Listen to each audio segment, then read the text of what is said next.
3 دانه زندان است. خب چند قسم زندان است؟ یک زندان حیوانیت است، یک زندان شیطانیت است، یک زندان انانیت است. از این 3 این زندان قرآن و سنت انسان میکشه.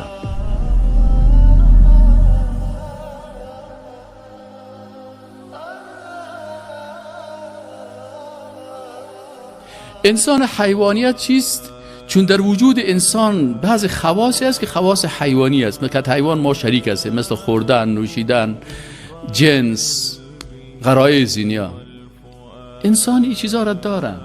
اگر انسان همیشه در خوردن بخورم و آرام خو کنم، تمام روز بخورم، خوب خو کنم، خوب دا عروسیا برم، خوب لباس بپوشم، خوب فیشن آرایش بکنم، خوب اینمی دیگه هیچ چیز غرض نداشته باشم، این چی است؟ این مشابه با چی است؟ این در زندان حیوانا قید است. حیوانا هم یادت داره که بخوره و خو کنه و شکار کنه و مقصد شکم خود سیر بکنه و از جنس استفاده بکنه.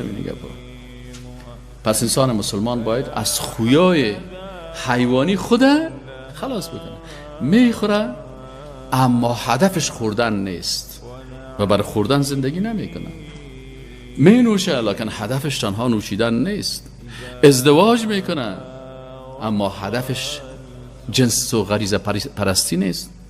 متوجه هستیم؟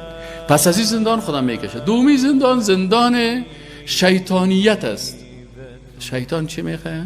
شیطان که از زندانش نمی است که کبر بکن، غرور بکن، تکبر بکن، غیبت بکن، بدبین دیگرها باش، همیشه دسیسه سازی بکن. این زندان شیطانیت است.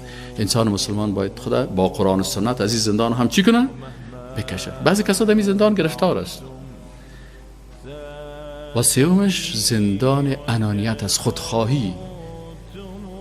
همیشه از خود راضی هست. من بسیار خوب پروفیسور هستم، بسیار خوب صحبت میکنم، بسیار فصاحت دارم، بسیار بلاغت دارم، از کلی کدام خوب هستم. انا خیر منه خلقتنی من نار و خلقته من طین. ز دیر اصل دمون قوم دم من پختانه و اصل پختانه دی باز قوم پرست فارسی زبان اصل فارسی زبان ها هستم، ما هستیم. چطور است؟ لفظ عرب است، فارسی شیر و شکر است. بازی قوم پرست های دیگر بخوای بازوا میگه ازبک بسیار خوب است، ازبک یخشی و چطور است. باز عرب قوم پرست میخواد که نه عرب اونطور است.